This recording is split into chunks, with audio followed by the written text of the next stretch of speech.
What is going on, guys? I have here the Acer Aspire E15-573G. This model is the 52G3. I bought this off of Newegg during Black Friday for around $4.29, and there was a coupon or a code for the Visa checkout, and everything came out to $4.09. This thing has a 5200 Broadwell Core i5 processor, NVIDIA GeForce GT940 with 2 gigabytes of GDDR3. This thing does not utilize the faster GDDR5 video memory.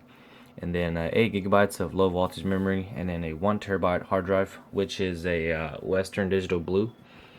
I've already went ahead and disassembled this thing and put in a Samsung 850 EVO in there. Of course, I'm on Windows 10. This thing has a full HD screen.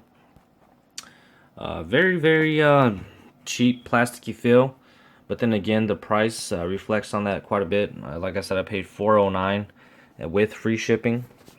So just to go over the ports a little bit, over here we have two USB 3.0s and then an HDMI port, Ethernet, and your VGA. And over here is your Kensington lock.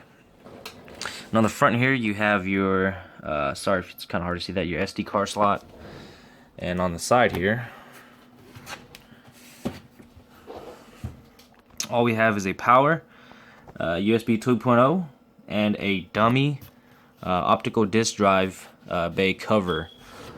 But I'm gonna get into more detail on that as well. The top, it has this texture finish, made out of plastic, of course. It's kind of rough, but I like it a lot. It doesn't really attract fingerprints. And on the back here, you guys can see that there are quite a bit of screws. The back panel does come off. You just have to take off each and every single one of these screws.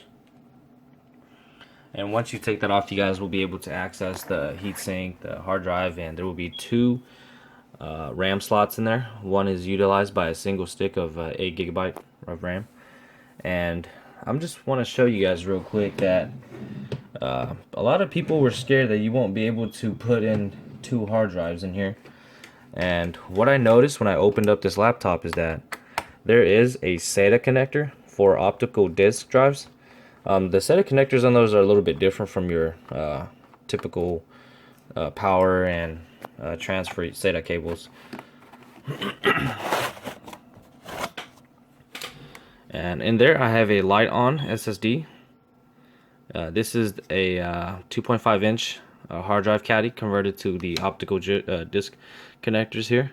You can see it just looks like two transfer SATA connectors, none for power, but that's just kind of how optical disc drives work.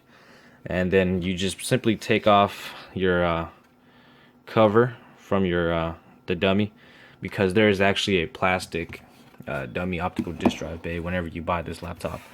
And all you'd have to do is just take off the cover in the front and also this part of the screw in the back, so then you can actually screw it in. It's held on by two screws here. And I'll go ahead and post a link in the description as to which drive that I bought, the Caddy.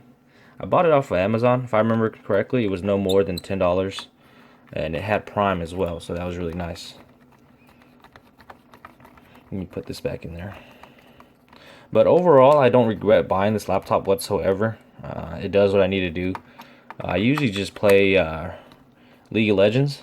It's great for MOBA games, or just games that don't require a lot of power in general. The processor is more than capable of handling that as well. I'm pretty sure a Skylake refresh is coming up, but the difference is probably just going to be around 5 to 10%, like how it's always been.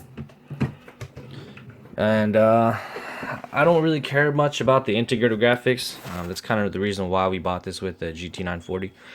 The automatic switching graphics works great in here as well. I've never really had issues with it not detecting a game that I've started up. But I'm just gonna go ahead and boot it up here real quick. I'm gonna go ahead and turn it on and then let you guys see how fast it boots up, and then I'll get back to you guys whenever I actually do log in.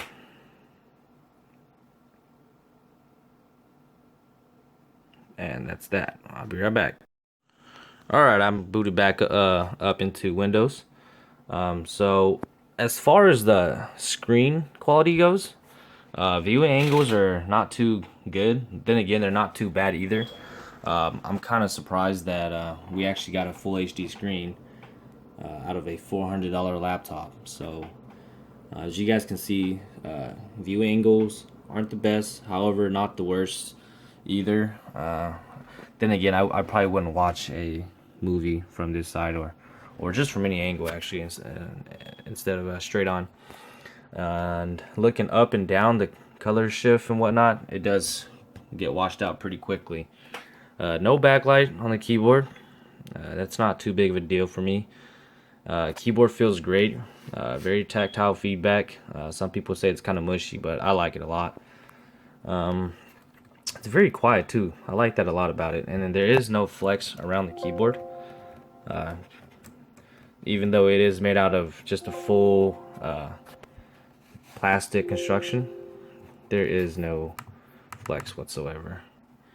And you have two down-firing speakers, one on this side and one on this side. And I also forgot to mention that whenever you guys do pop off the back panel, the speakers are mounted onto the back panel, and there is a connector that goes to the motherboard. So you guys will have to kind of pry it off gently, you could say. But anyway, that's pretty much about it as far as my impressions go on this. I've had this for about a week now. And some of the games that I've been playing on it are League of Legends, Left 4 Dead 2, Battlefield 3, and Rainbow Six Siege. Games are real fun. Of course, you know, some of those games I have to play them on low and have to lower the resolutions, but I kind of knew that buying this laptop, you know, getting into it. I wasn't expecting this thing to play it all on max or anything. But anyways, I do highly recommend this laptop if you can get it for the price that I paid it for.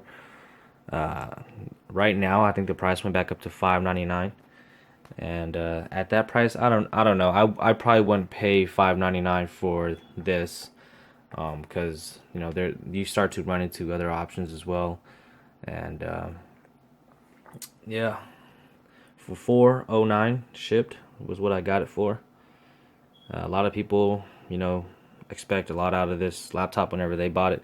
I know for sure whenever I read the reviews, it kind of scared me away, but you know, I'm kind of glad I just dived in and got it anyways, because it's, I don't know, people just, they just buy a cheap laptop and expect it to come with a lot of things that they know didn't come with it, and then they you know, list it as a con. But that's about it, guys. I might do some review videos on gaming. Definitely on League of Legends and, you know, stuff like that, just to show you guys how it runs. I am able to max out League of Legends on 1080p with shadows on low. Shadow is a killer on that game if you do have a lower end graphics card. So turning it down to low doesn't really make a big, I mean, it does make a big difference, but I don't really think anybody cares much about shadows. But that's about it, guys. Thanks for watching, and if you guys have any questions, let me know. Thanks.